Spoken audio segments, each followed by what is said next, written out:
नमस्कार, welcome to my channel create simple and easy. कोणाला नाही आवडत की आपलं घर वेल ऑर्गनाइज्ड असावं. आपण सोशल मीडियावर होम इंटेरियरचे इतके रील्स पाहतो ना की आपल्याला प्रश्न पडतो, हे असं सुंदर घर 24 तास कसं बरं टापटीप राहत असेल. पण रियालिटी ही आहे की अजिबात नाही. घरात लहान मुलं असतात, आपण घाई गडबडीत असतो, तर इकडची वस्तू तिकडे होतेच, काहीच हरकत नाही. पण मग त्यावर सोल्युशन काय? तर प्रॉपर ऑर्गनायझेशन आणि गुड हॅबिट्स.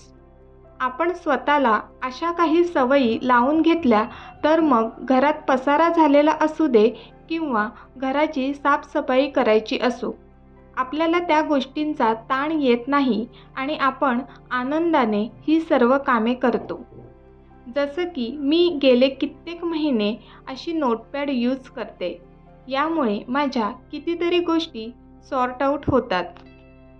मागील एका व्हिडिओमध्ये सुद्धा मी म्हटलं होतं की ही मॅग्नेटिक नोटपॅड मी घरीच तयार केली आहे. माझ्याकडे खराब झालेलं मॅग्नेट होतं, ते मी घेतलं आणि एक जुनी डायरी घेतली आणि त्या डायरीच्या मागे हे मॅग्नेट स्टिक केलं की झाली मॅग्नेटिक नोटपॅड. किती सोपं आहे ना.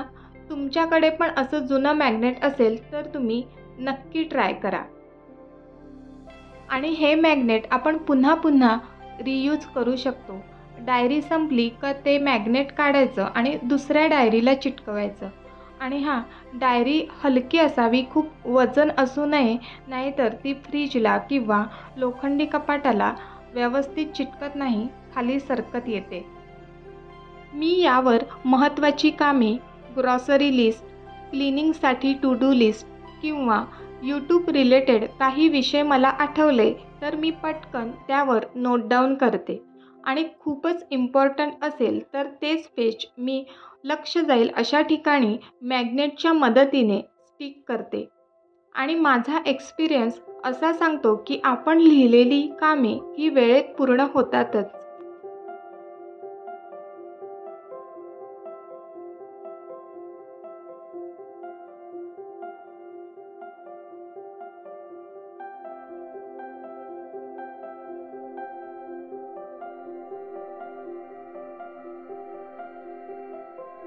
आजचं माझं महत्त्वाचं काम आहे हा लेटर बॉक्स खाली करणे.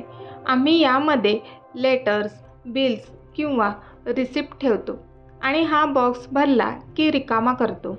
घराच्या एंट्रन्सला असा एक बॉक्स असायलाच हवा, म्हणजे बिल्स किंवा महत्त्वाचे पेपर्स हरवत नाही. आणि एखाद्या गोष्टीला डेझिग्नेटेड प्लेस असेल तर आपला वेळसुद्धा वाया जात नाही.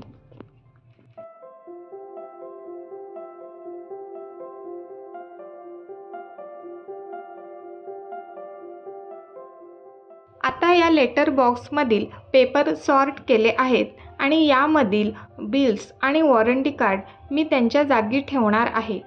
यासाठी पण मी असा एक पाऊच ठेवला आहे. यामध्ये सर्व वॉरंटी कार्ड्स, मॅन्युअल्स आणि बिल ठेवते.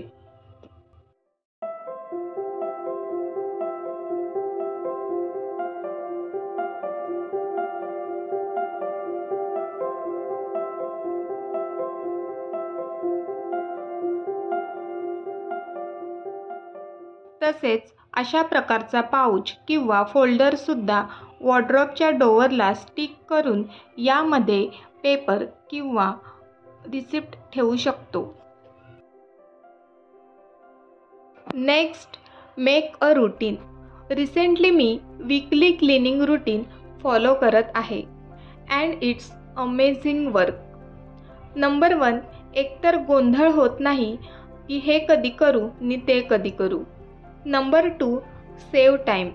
वेळेची बचत होते, कारण आपण आधीच डोक्यामध्ये ठरवलेलं असतं की साफसफाई या दिवशी करायची आहे, म्हणजे बाकीचे दिवस आपल्याला मोकळा वेळ मिळतो आणि मग आपली महत्त्वाची कामे किंवा इतर काही करण्यासाठी वेळ मिळतो. प्रत्येक शनिवारी किंवा रविवारी मी लिव्हिंग रूमची क्लिनिंग करते आणि त्यानंतर बेडशीटसुद्धा चेंज करते.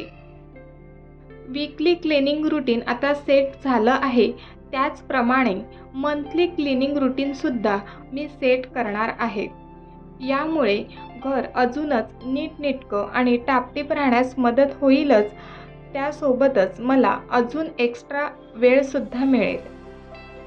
घर टापटीप आणि नीटनेटकं राहण्यासाठी महत्त्वाचं असतं ते म्हणजे ऑर्गनायझेशन. सुरुवातीला आम्ही बेडशीट बेडमध्येच ठेवायचो, पण जसं सामान वाढत गेलं तसं त्याला ऑर्गनाईज करून ठेवायची खरंच गरज होती. सुरुवातीला मी एकावर एक स्टॅक करून असं ठेवायची, पण आता साडी कव्हरच्या मदतीने ओकेजनली वापरायचे कर्टन्स, पिलो कव्हर आणि एक्स्ट्रा न्यू बेडशीट मी यामध्ये ठेवल्या आहेत. यामुळे त्यावर धूळ बसत नाही आणि विस्कळीत होत नाही. आपल्याला दिसताना पण ते नीटनेटकं दिसतं. तुम्हाला जर असे व्हिडिओ पाहून मोटिवेशन मिळत असेल किंवा तुम्हालासुद्धा डेली लाईफमध्ये त्याचा उपयोग होत असेल तर पटकन आपल्या चॅनलला सबस्क्राईब करा आणि तुमच्या मित्रमैत्रिणींनासुद्धा शेअर करा, म्हणजे त्यांनासुद्धा काही आयडिया मिळतील. आज मला खूप दिवसापासून पेंडिंग राहिलेलं काम कंप्लीट करायचंच आहे. मला या सर्व साड्या वरती ठेवून द्यायच्या आहेत. एखाद्या फंक्शनला जाऊन आल्यानंतर सर्व ज्वेलरी किंवा साड्या, ड्रेसेस त्यांच्या जागी ठेवणे जरा अवघड वाटतं. कधीकधी लगेच ठेवायला मिळत नाही आणि मग तसेच कपडे आपण कोंबून ठेवतो. यावर सोल्युशन म्हणून मी हे चेस्ट ऑफ ड्रॉवरचा फर्स्ट खण रिकामाच ठेवते. अल्टर किंवा इस्त्री करायचे कपडेसुद्धा यामध्ये मी ठेवते. यामुळे काय होतं, बाहेर पसारा होत नाही आणि आरामात वेळ मिळेल तेव्हा सर्व गोष्टी व्यवस्थित ऑर्गनाईज करून ठेवू शकतो.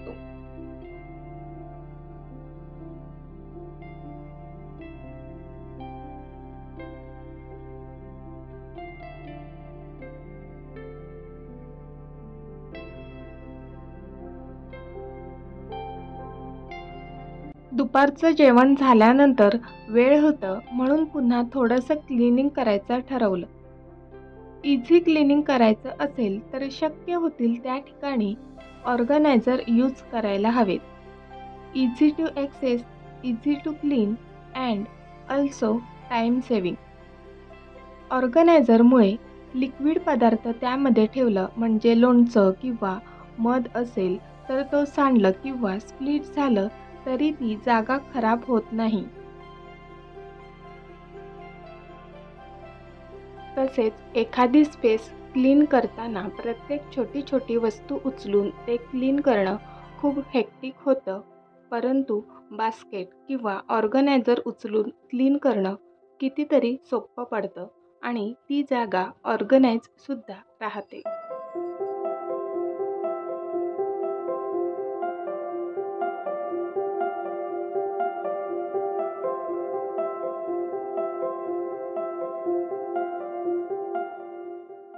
किचनमधील दुर्लक्षित झालेला भाग असतो तो म्हणजे सिंक खालील एरिया, परंतु तो स्वच्छ ठेवणे खूप गरजेचं असतं. तसेच ती जागा आपण व्यवस्थित युटिलाइज करू शकतो. रिसेंटली आम्ही इथे एक ग्लास शेल्फ इन्सर्ट केली आहे. यामुळे मी इथे कितीतरी वस्तू ठेवू शकते, जसं की हँडवॉश रिफिल, तसेच सुक्या कचऱ्यासाठी लागणाऱ्या पिशव्या मी या शेल्फवर ऑर्गनाईज करून ठेवते. अशा प्रकारे हा भाग मी ऑर्गनाईज केलेला आहे, त्यामुळे इथली क्लिनिंग करणं पण मला सोपं पडतं. घर वेल ऑर्गनाईज राहण्यासाठी अशा छोट्या छोट्या आयडिया यूज केल्या तर ते नक्कीच नीटनेटकं आणि टापटीप राहतं. आज पुरती एवढंच. पुन्हा भेटूया पुढच्या व्हिडिओमध्ये. तोपर्यंत बाय बाय.